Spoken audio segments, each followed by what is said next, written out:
तुमचे 2 units complete झाले आहेत. आता आपण तुमचा तिसरा युनिट स्टार्ट करूया. आणि पहिल्या 2 युनिट्सवर काय डाऊट्स असतील तर तुम्ही मला विचारू शकता.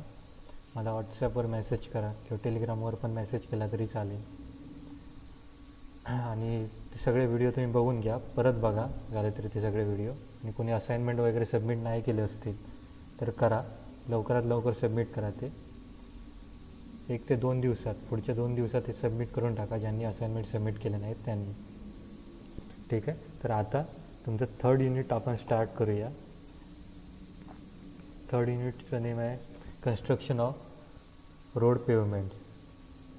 आपण पेवमेंट म्हणजे आपण रोडचे ओव्हरऑल क्रॉस सेक्शन बघितलेला, तुम्ही ड्रॉ पण केला आहे तुमच्या असाइनमेंटमध्ये.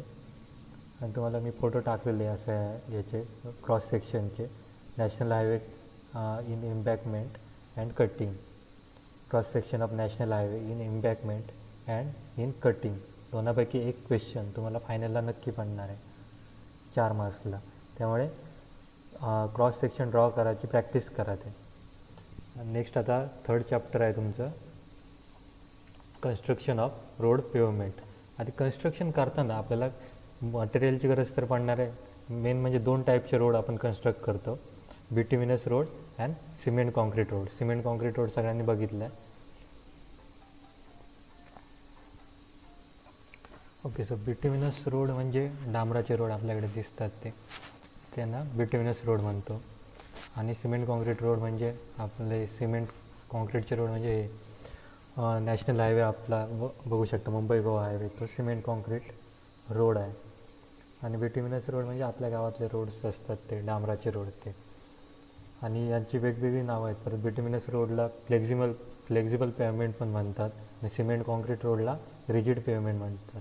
तुम्ही बघू शकता कुठे पण बिट्युमिनस रोड कुठे कुठे तुम्हाला असा वर खाली झालेला पण दिसू शकतो, पण सिमेंट कॉन्क्रीट रोड तुम्हाला दिसणार नाही असा की त्याच्यात असा बेंड झाला आहे रोड कुठेतरी. तिथे डायरेक्ट तो रोड खचतो तरी, नाहीतर तो रोड सरळ तरी व्यवस्थित तरी असतो. तर बिट्युमिनस रोडसाठी काय काय मटेरियल लागतं तर बिट्युमेन, कोर्स ॲग्रिगेट म्हणजे खडी, आणि soil and water. Cement concrete रोडसाठी सिमेंट, फाईन ॲग्रिगेट म्हणजे सँड, कोर्स ॲग्रिगेट म्हणजे खडी, आणि रेन्फोर्समेंट म्हणजे स्टील बार्स असतात ते, अँड 5th वॉटर. एवढं मटेरियल लागतं कन्स्ट्रक्ट करण्यासाठी. सिमेंटचं काम काय असतं तर सिमेंट हे एक बाइंडिंग मटेरियल आहे. नॉर्मली रॅपिड हार्डनिंग सिमेंट मला कॉन्क्रीट टेक्नॉलॉजीमध्ये झालं असेल. Ordinary Portland cement, white cement, rapid hardening cement, low heat cement, असे सिमेंटचे टाईप्स असतात. आणि प्रत्येक सिमेंटचा यूज वेगवेगळा असतो. तर रॅपिड हार्डनिंग सिमेंट हे मोस्टली रोडमध्ये यूज केलं जातं, का तर ते पटकन घट्ट होतं. त्यामुळे 24 आवरमध्ये आपण ते काय करतो, 24 तासाच्या आत आपण तो रोड ट्रॅफिकसाठी खुला करू शकतो. त्यामुळे आपण रॅपिड हार्डनिंग सिमेंट यूज करतो ह्याच्यामध्ये, सिमेंट कॉन्क्रीट रोडमध्ये.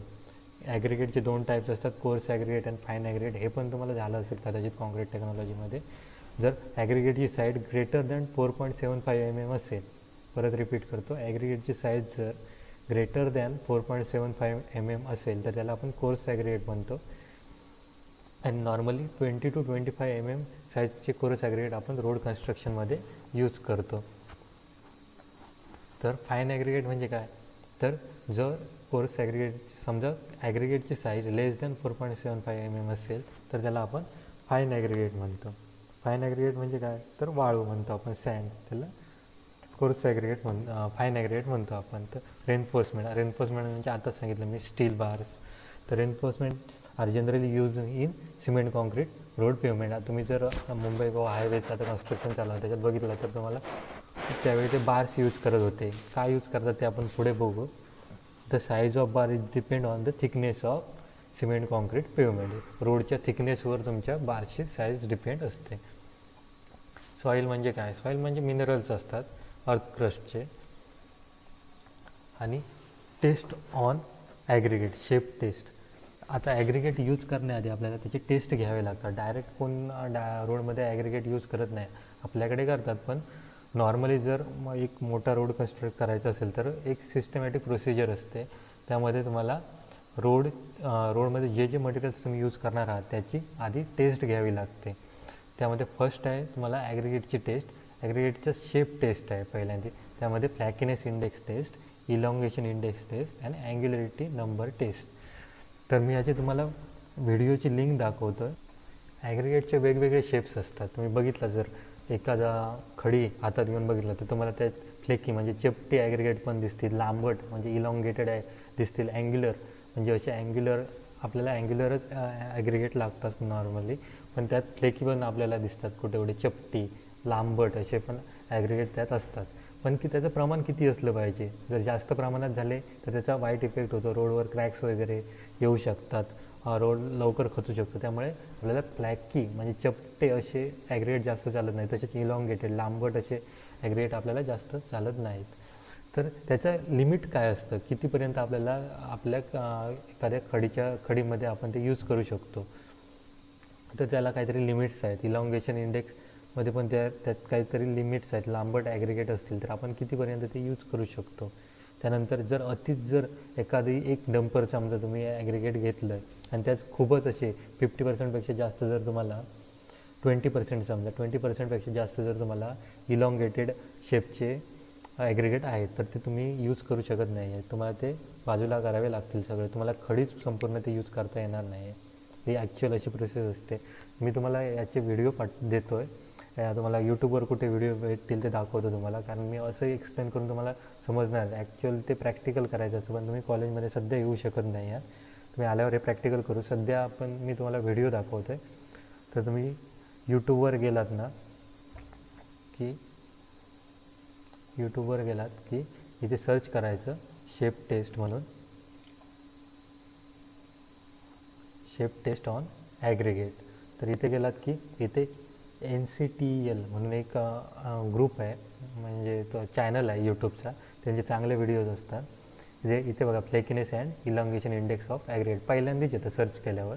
त्याच्यावर क्लिक करा आणि दोन्ही टेस्ट आहेत इथे, flakiness index and elongation index. व्यवस्थित एक्सप्लेन केलेलं आहे. आणि हा व्हिडिओ तुम्ही संपूर्ण बघा.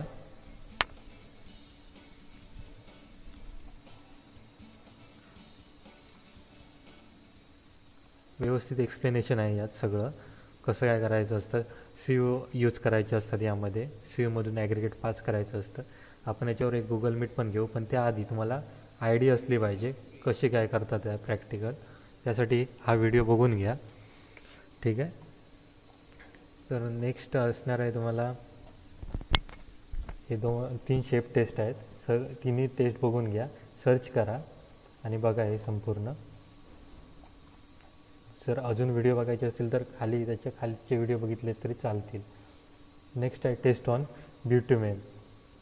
ब्युटिमेनची पण टेस्ट असतात. पेनेट्रेशन टेस्ट, नंतर असतात फ्लेक्झिबिलिटी टेस्ट असते, डक्टिलिटी टेस्ट असते, सॉफ्टनिंग पॉईंट टेस्ट. हे पण टेस्ट आहेत, पण मी असे सांगून तुम्हाला समजणार नाही. त्यासाठी तुम्ही यूट्यूबवर जाऊन सर्च करा आणि सर्च करून हे टेस्ट पहिल्यांदा बघा.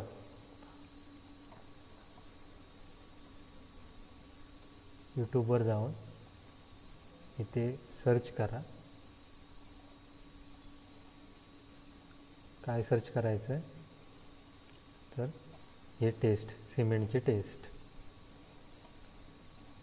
ब्युटिमेनचे टेस्ट, इथे बघू शकता तुम्ही पेनेट्रेशन टेस्ट. इथे जाऊन तुम्ही ते सर्च केलं पेनेट्रेशन टेस्ट ऑन ब्युटिमेन. इथे बघू शकता तुम्ही NPTEL यांचेच बघा, NCTEL हा एक चॅनल आहे, यांचेच व्हिडिओ बघायचे जाऊन. व्यवस्थित एक्सप्लेन केलेलं आहे, व्यवस्थित सगळं एक्सप्लेन केलेलं आहे. ते आधी बघा. जर नाही समजलं तर मला सांगा, आपण गुगल मीटमध्ये हे रिपीट करू सगळं, ठीक आहे. हे आधी सगळं बघून घ्या. फ्लॅकीनेस इंडेक्स, इलॉंगेशन अँड अँग्युलरिटी नंबर, हे शेप टेस्ट ऑफ ॲग्रिगेट झाले. नंतर टेस्ट ऑन ब्युटिमेन आपण डायरेक्टली यूज नाही करू शकत आहे. ब्युटिमेन आणलं आणि यूज केलं असं नसतं ॲक्च्युअलमध्ये. तर त्याचे टेस्ट घ्यावे लागतात. तर काय, penetration test, ductility test, softening point test and flash and fire point test. हे तुमच्या सिलेबसला आहेत 4 test. Penetration test, ductility test, softening point test and flash and fire test. Fire point test, हे 4 टेस्ट तुम्ही बघून घ्या यूट्यूबवर आणि सांगितलं आता तुम्हाला कुठच्या चॅनलवर जाऊन ते बघायचे आहेत. ठीक आहे.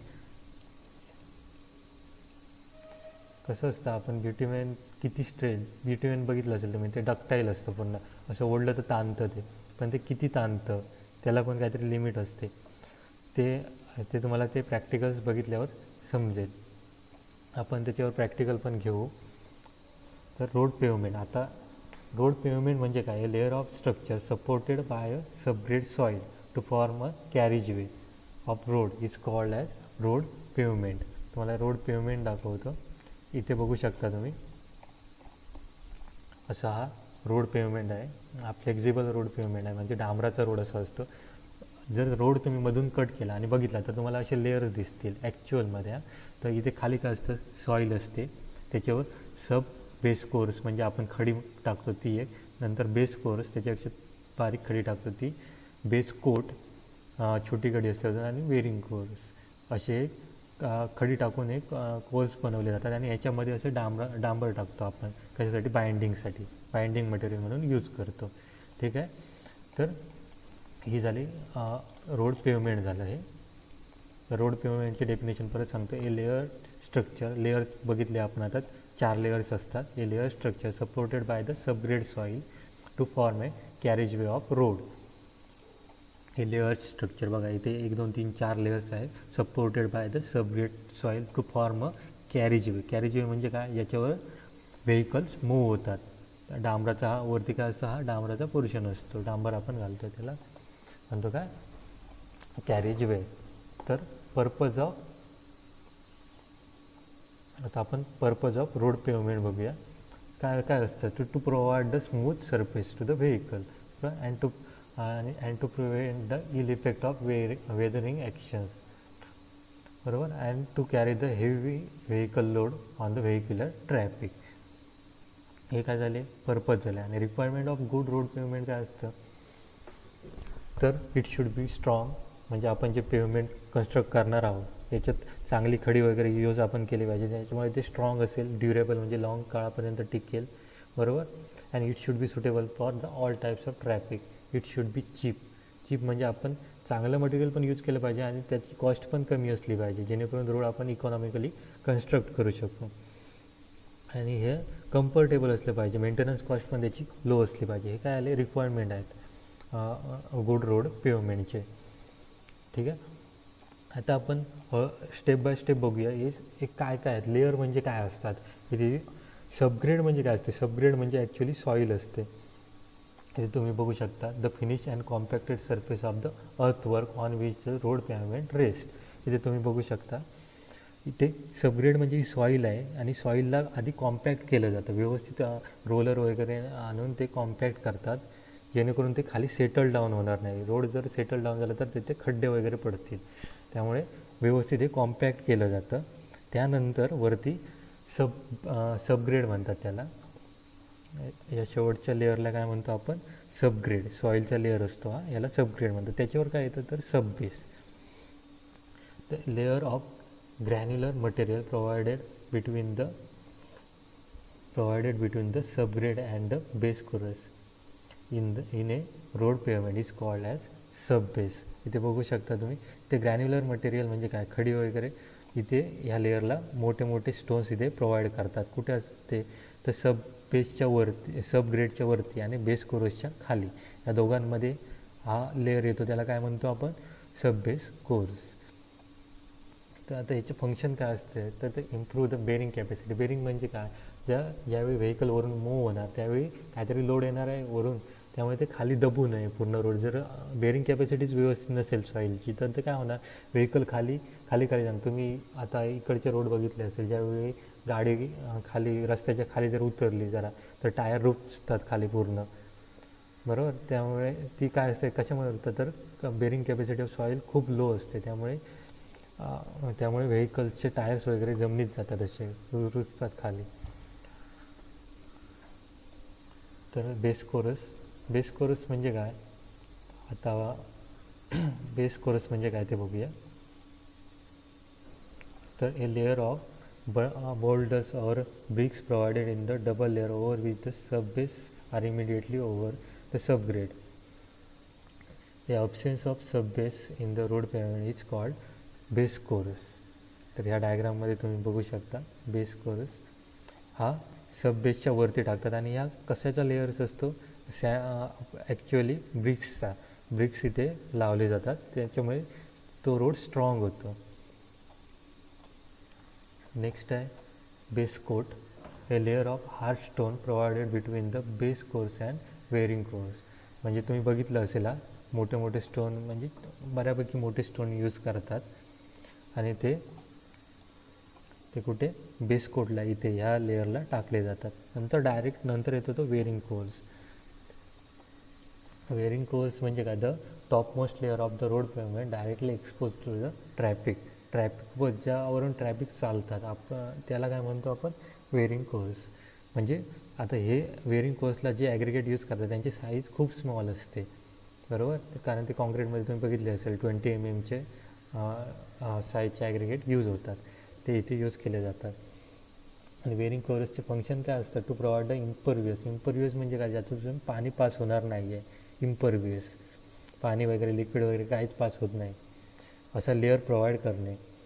जर वॉटर पास झालं, जर सरफेसमधून जर वॉटर रोडमध्ये पास झालं तर रोड खचतो, त्यामुळे तो इम्परव्हियस लेअर असतो.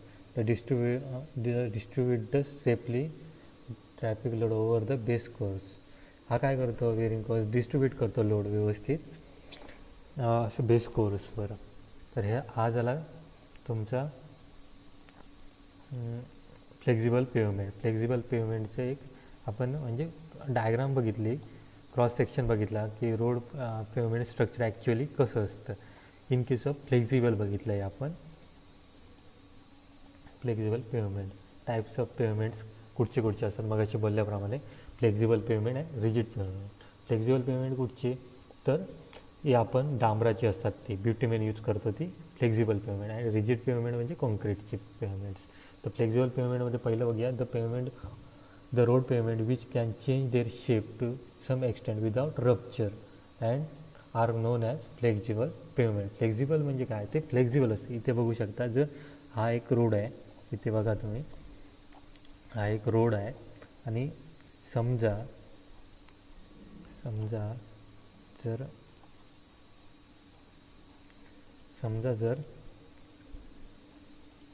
हा असा स्ट्रेट रोड असणार आहे असा बरोबर, हा सबग्रेड असा स्ट्रेट असणार आहे, त्याच्यावर रोड कन्स्ट्रक्ट केला आहे. समजा असा हा भाग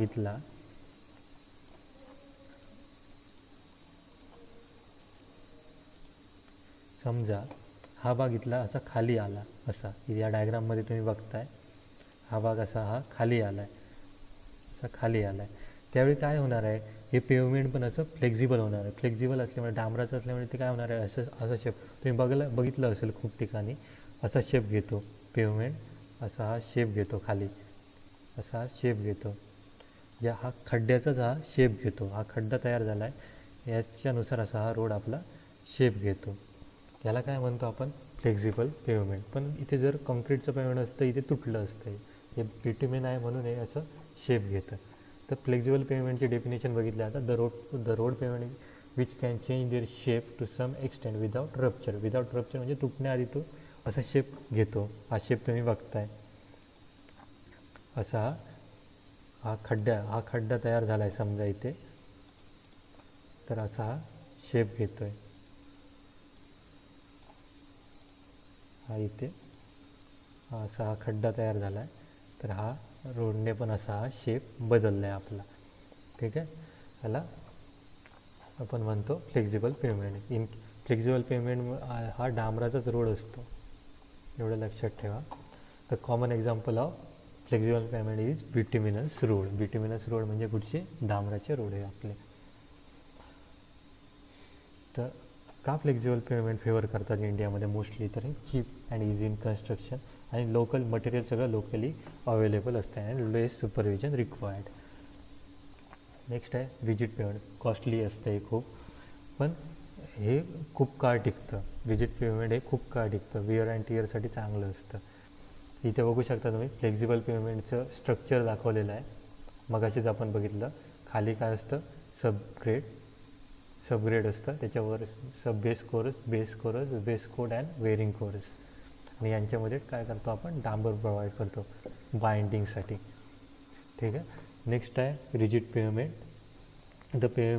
the road payment which cannot change their shape without rupture. बरोबर. जे पेमेंट शेप चेंज करत नाही, डायरेक्ट रप्चर म्हणजे तुटतंच, त्याला काय म्हणतो आपण, रिजिड पेमेंट. इथे आता ह्या डायग्राममध्ये पण व्यवस्थित दाखवलेलं आहे.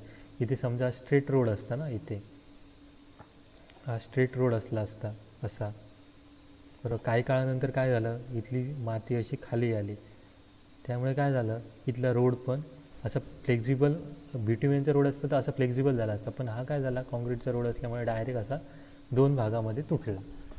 बरोबर. ही कंडिशन कुठच्यात येते, तर रिजिड पेवमेंट.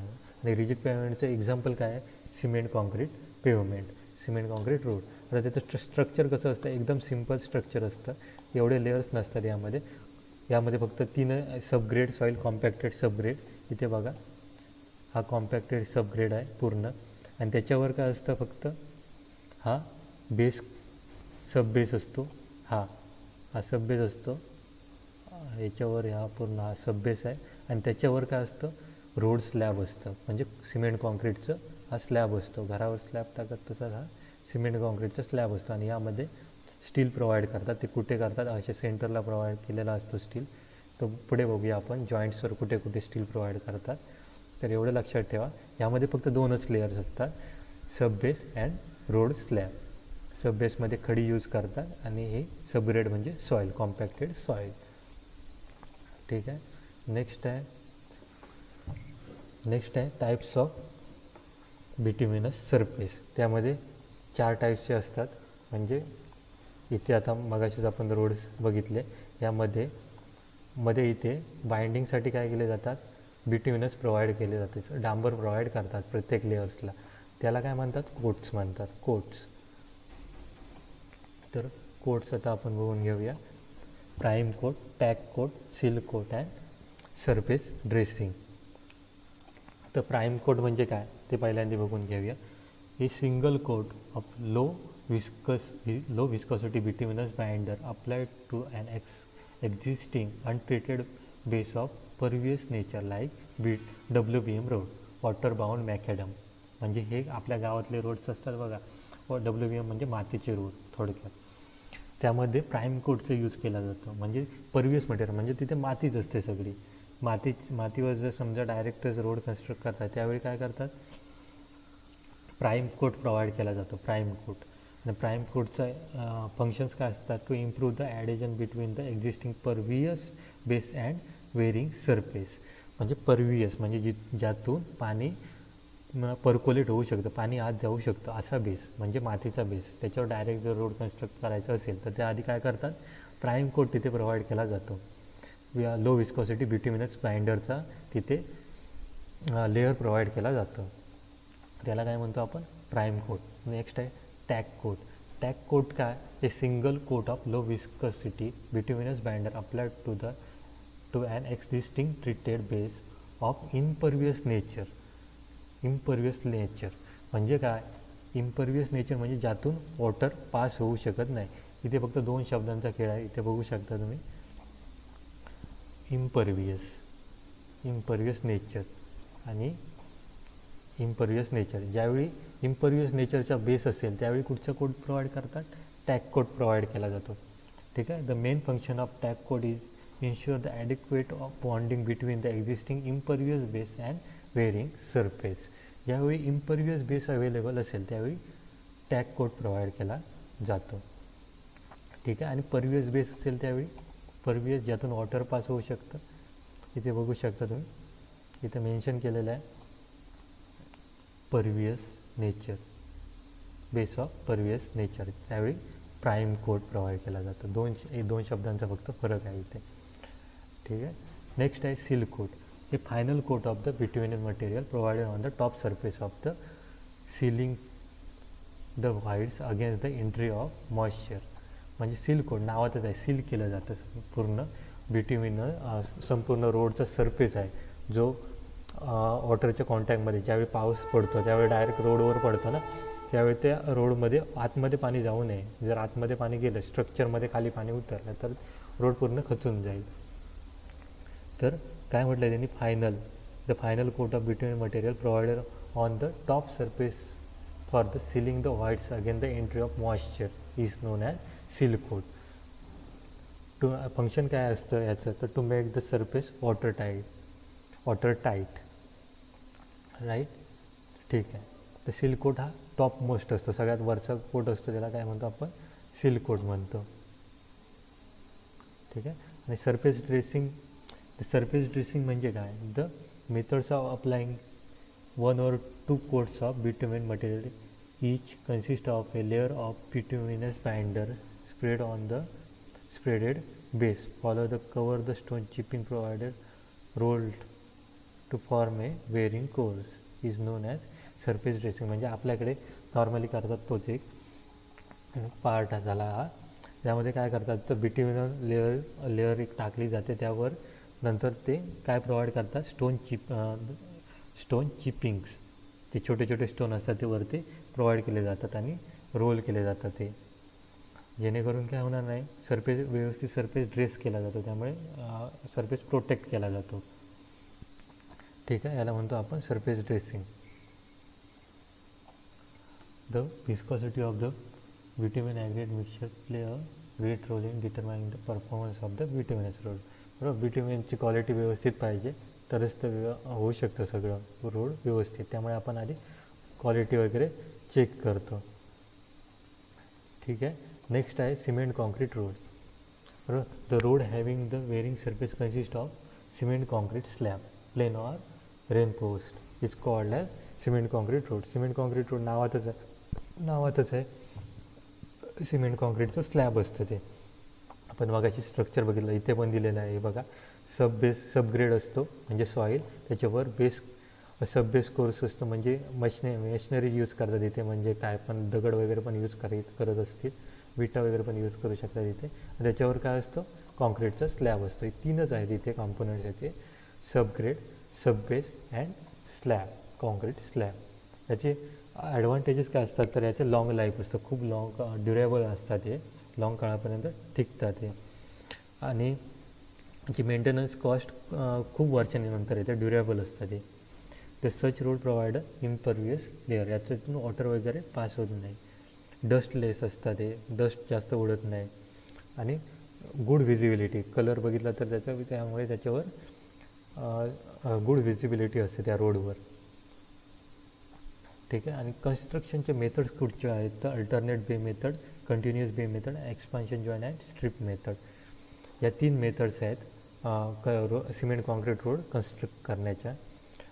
तर फर्स्ट बघूया अल्टरनेट बे मेथड. इथे ह्या डायग्राममध्ये बघू शकता, इथे 1 2 3 4 5 बे आहे इथे. हा पहिला बे आहे, दुसरा, तिसरा, चौथा. म्हणजे अल्टरनेट म्हणजे एक सोडून, म्हणजे पहिला, तिसरा आणि पाचवा कन्स्ट्रक्ट करायला सुरुवात करतात.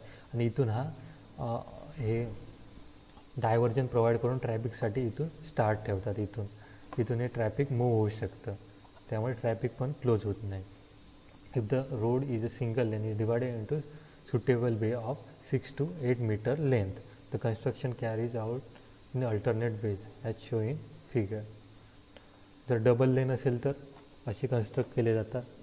The construction work is carried out in odd bay of one lane and even bays of the other lane as shown in figure. बघा इथे याची जर PQRST असे दिले आहेत, याची जर P कन्स्ट्रक्ट करत असतील एका लेनची, तर दुसऱ्याची QRST असे एक अल्टरनेट कन्स्ट्रक्ट करत जातात.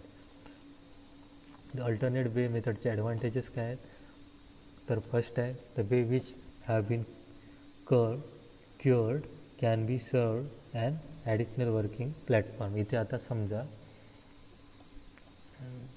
हा बे कन्स्ट्रक्ट करायचा असेल तर आपल्याला हा वर्किंगसाठी स्पेस भेटतो. इथे आपण काय करू शकतो, वर्क करू शकतो. बरोबर. The joints can be constructed easily. आणि यामध्ये रोडमध्ये जॉईंट्स असतात.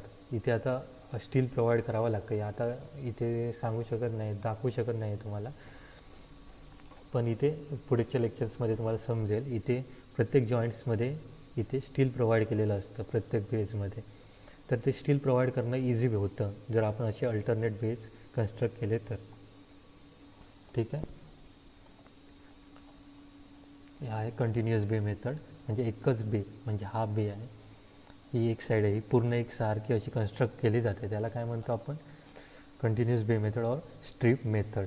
पण यामध्ये मात्र जॉईंट्सवर स्टील प्रोव्हाइड करताना मुश्किल होते, कारण इथे आता जागाच नसते. त्याच वेळी स्टील असे प्रोव्हाइड केले जातात, इथे प्रत्येक जॉईंट्सला स्टील प्रोव्हाइड केले जातात. हे बघा इथे जॉईंट्स बघू शकता तुम्ही कसे स्टील प्रोव्हाइड केले जातात. हे आता इथे बेस बघा 1 2 3 4 5 6, समजा त्याच डायग्राममधले इथे दाखवतो तुम्हाला, आता समजेल. आता समजा हा एक बे आहे, हा दुसरा आहे, हा तिसरा आहे, हा चौथा आहे आणि हा पाचवा बे आहे, बरोबर.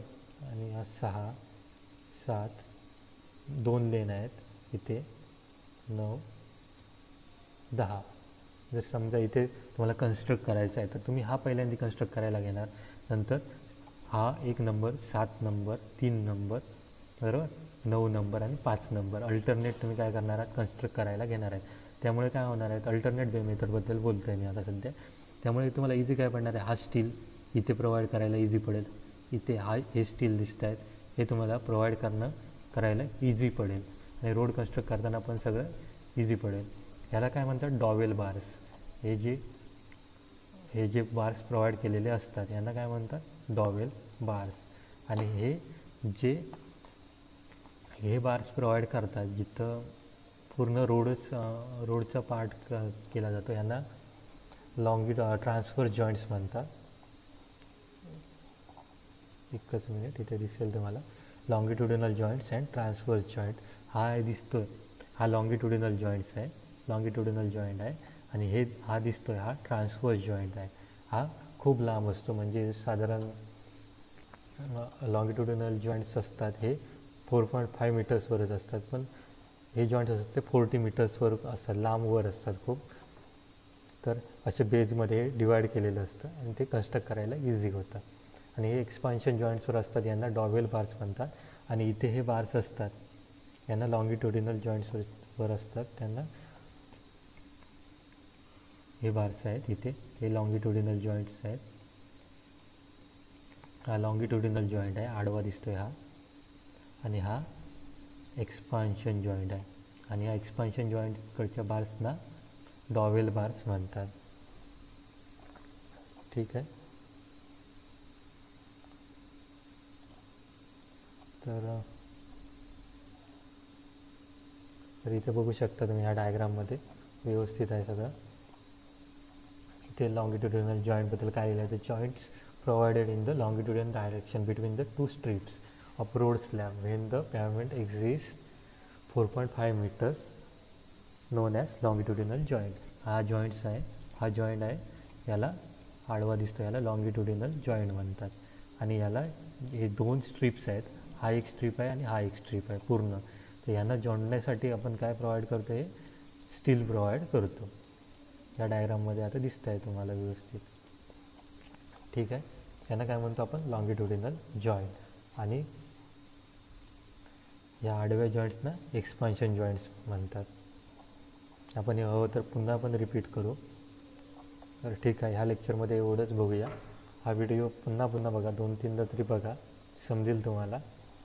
आणि मागचे सांगितले आहेत हे यूट्यूबवर जाऊन हे व्हिडिओ बघा सगळे. हा चॅनल आहे एक NCTEL म्हणून चॅनल आहे, इथे बघू शकता तुम्ही. हा चॅनल NCTEL, याच्यावर जाऊन म्हणजे आधी यूट्यूबवर सगळे व्हिडिओ सर्च करा, तुम्हाला इझिली सगळे भेटून जातील. ठीक आहे. हे सगळे व्हिडिओ बघा. ठीक आहे.